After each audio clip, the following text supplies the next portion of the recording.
Salut à tous, mesdames, messieurs, 24 chronos. Les parlementaires béninois, dans une course à la montre exceptionnelle, se sont donné rendez-vous à l'hôtel Azalaï, loin de l'hémicycle, pour penser le toilettage qui s'impose au code électoral en vigueur et partant apprécier l'opportunité de l'examen de la proposition de loi portant nouveau code électoral. Un creuset à grand enjeu qui s'est conséquemment ouvert aux différentes composantes de la société, députés, acteurs politiques, responsables de la société civile, en tout 200 participants pour aider à explorer les axes ultimes d'amélioration du système électoral béninois. À l'arrivée, les fruits ont-ils fini par tenir la promesse des fleurs? 100% Bénin, le numéro du jour, voudrait passer en revue les acquis apparents de la fameuse rencontre. Le débat, ce sera autour du thème « Séminaire sur la réforme du code électoral, une aubaine ou simple formalité ». Mais avant de découvrir les invités du jour, place à la revue de presse.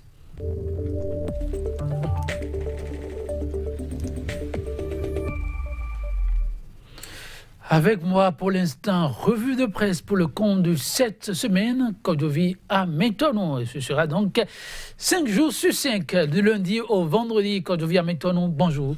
Bonjour Jolie Dodi, bonjour également à nos amis téléspectateurs. La semaine, comment démarre-t-elle avec nos confrères? Très bien, parce que nous n'avons pas quand même la grande moisson, comme par le passé avec la nouvelle tribune qui manque toujours à l'appel. Mais les sujets abordés par les canards, savoir par exemple la SEDA, le COSLEPI, le code électoral, en tout cas, il y a une diversité de sujets qui montrent que la presse au Bénin, elle ne dort pas. Elle ne dort pas. Beaucoup de dynamisme, Kodovi à Métonou. Alors, on commence avec... le journal La Dépêche. Donc, Actu Express, n'est pas non plus au rendez-vous. En tout cas, non pas à notre compagnie ce matin.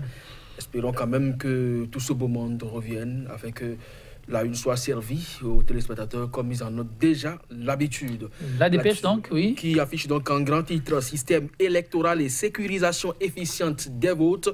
La Sénat n'est pas née d'une fausse évidence. C'est une analyse du docteur Fidèle Sonon. Et puis, éducation, Atakora, 2546 instituteurs et institutrices évalués. Sans oublier la crise des migrants qui préoccupe le journal. Là-dessus, il pense que le silence assourdissant des responsables africains n'est pas de nature donc à calmer les esprits. Toujours parlant donc de cette une des journaux, on va avec l'Afrique en marche qui écrit en titre « Tentative de privation du droit à l'éligibilité ». La diaspora dénonce le nouveau départ le 22 juin. À Paris, projet de loi portant un nouveau code électoral. Voici les réserves des opposants. Donc l'entretien réalisé avec le député Djenotin, la cacophonie du BMP au grand jour, la preuve que Mbedji a du mal à contrôler son groupe. Le journal Le Confrère de la matinée cette fois. Entretien exclusif avec le député Valentin Djenotin. L'article sur le quitus fiscal est à bannir définitivement du code électoral. Et puis, étude du nouveau code électoral vers une modification consensuelle et progressiste. Toujours parlant donc du journal Le Confrère de la matinée, pratique mafieuse dans les centres pénitentiaires du Bénin. Guy Bitop appelle le gouvernement Talon à la barre. Gestion autocratique et antisociale du régime de la rupture. La diaspora béninoise en colère contre Talon ce vendredi. Le nouvel observateur, le député Valentin Djenotin, au sujet du code électoral en étude. Il faut que le peuple prenne ses responsabilités et exerce ses prérogatives. Dans le nouveau code électoral en vue, la jeunesse béninoise, parents pauvres, la diaspora exclue. Et puis programme d'accès à l'eau potable en milieu rural. Le journal alerte, nécessité donc d'éviter un autre feuilleton PPE. Le journal Matin Libre, 6e mandature de la Cour constitutionnelle. Djogbenou s'installe balai en main après adoption du code pénal. Requiem pour Payos, selon Jacques Damata, et puis enseignement maternel et primaire. Simple évaluation des enseignants aux ruses déguisées. Nouvelle économie. Gouvernance économique à l'ère du Bénin révélée, écrit le journal Nouvelle Économie, les raisons de la morosité économique. Et puis palmarès, séminaire sur l'avant-projet donc du code électoral. Du saupoudrage, simplement. Les participants appellent à une assise plus discursive. Et puis, descente en vue du COS Lépi à la Sénatue. Mardi, Yagwedewou et les siens échangent avec Tiando. Une étape pour discuter de l'évolution des travaux au COS Lépi pour le compte du processus électoral et puis privatisation des courses des campus du Bénin. Les tickets bus, restaurants et hébergements bientôt chers, s'interroge le Canard. Et puis, point média pour terminer. Valentin Dianotin, à propos du code électoral, nous allons voter un test qui va exclure une bonne frange de la population et puis débat autour du couplage des élections. Une autre révision déguisée de la Constitution en gestation et puis lutte contre la corruption au Bénin. À Kenatondé appelle talon à sévir même contre les siens. Merci, Kodjovi Ametonou. Nous allons rester avec Point Média. Lutte contre la corruption, c'est le cheval de bataille du gouvernement du nouveau départ. Akhenatonde, un député du BMP, appelle le chef de l'État, Kodjovi Ametonou, à sévir même dans son propre camp. Oui, c'est la preuve que jusque-là, la lutte est menée dans un autre camp. Puisque aujourd'hui, le député pense qu'il doit pouvoir aller dans son camp. C'est comme ça que vous l'entrevoyez.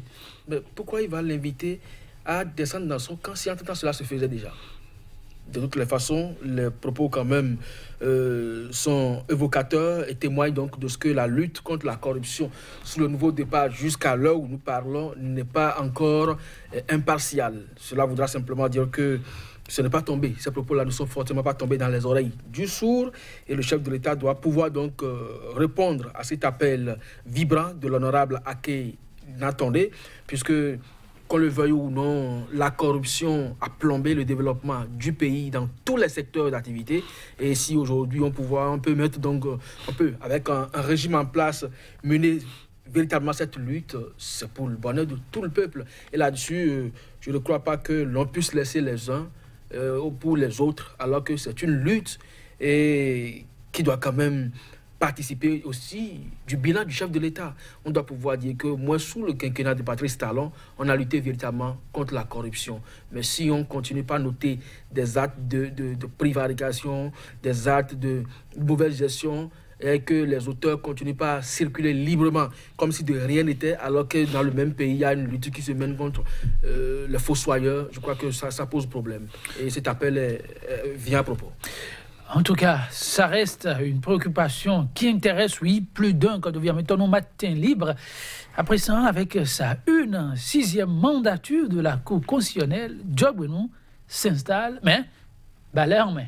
Oui, l'homme est décidé à dépoussiérer complètement la maison de la Cour, parce que 2 jours après sa prise de fonction, il a quand même eu une rencontre avec le ministre du Cadre de Vie pour parler donc de la réfection du bâtiment qui abrite jusqu'à l'heure où nous parlons la haute juridiction. Aussi, nous apprendons le cabinet Olo est complètement balayé. Et ça voudra simplement dire effectivement avec le titre du journal que l'homme s'est installé balai en main pour mettre de l'ordre là où il le faut. Maintenant, nous sommes tous des citoyens parce que le cabinet qui est balayé, c'est aussi des Béninois qui seront recrutés pour faire le même travail. Et quand on prône une certaine continuité ou célérité dans l'évacuation de certains dossiers, dans la maîtrise du rouage, parce que la Cour, c'est quand même des procédures, c'est quand même des méthodes, c'est quand même des techniques de travail. Et ce serait quand même bien qu'on voie dans quelle mesure des cadres méritants soient gardés. Maintenant qu'on décide de le faire partie pour renouveler complètement la maison, puisqu'on est vraiment un tout nouveau président, wait and see. Maintenant, le budget pour renouveler la maison, c'est sur quelle ligne on va aller le puiser. En tout cas, c'est des préoccupations. Et si les jours à venir, on peut éclairer l'opinion publique là-dessus, puisque la Cour, désormais, c'est la transparence, c'est les auditions publiques. Je crois que c'est pour la bonne cause. C'est pour la bonne cause. On a les regards aussi tournés de ce côté. La Cour constitutionnelle avec Maître Joseph Djogbenou. On reste avec Matin Libre pour le temps qui nous reste. Quand on devient maintenant enseignement maternel et primaire. Une grosse interrogation à la une de Matin Libre.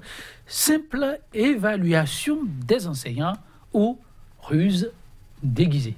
Bon, on a comme l'impression que on a vu faire ailleurs et on veut répéter la même chose ici. C'est dommage que les gestionnaires de projets vous diront qu'un projet répliqué ne donne jamais le même résultat. Les enseignants au Niger ont été évalués. Est-ce que c'est pour cela qu'on doit évaluer les enseignants du Bénin? C'est une interrogation. Si le niveau des apprenants est aujourd'hui en baisse par rapport aux années antérieures, est-ce parce que les enseignants sont mal formés? C'est là la grosse interrogation. Bon, nous savons très bien que dans ce pays, les enseignants ont observé un mouvement de débrayage, ce que le gouvernement n'a pas apprécié, et des injonctions ont été données, des responsables d'établissements ont eu à relever des noms et transmis au plus haut niveau. Alors, est-ce qu'une manière pour sanctionner ces enseignants entre griffes indélicats, c'est autant de préoccupations qu'il faut croire, c'est pas seulement le journal Matin Libre qui a écrit là-dessus, mais qu'il faut croire qu'on est en train de ruser avec les enseignants. On attend de voir l'issue de cette situation que je vis à Métonou avec l'Afrique en marche, puisqu'il nous reste quelques minutes, qui nous passe cette annonce. La diaspora dénonce le nouveau départ et ça se passera à Paris le 22 juin prochain, oui, soit le vendredi. Sur le vendredi, voilà, tout à fait. D'une part, ils vont parler, si je m'en tiens donc à ce que le journal a rapporté, ils vont dénoncer un tant soit peu la morosité économique que traverse actuellement le pays.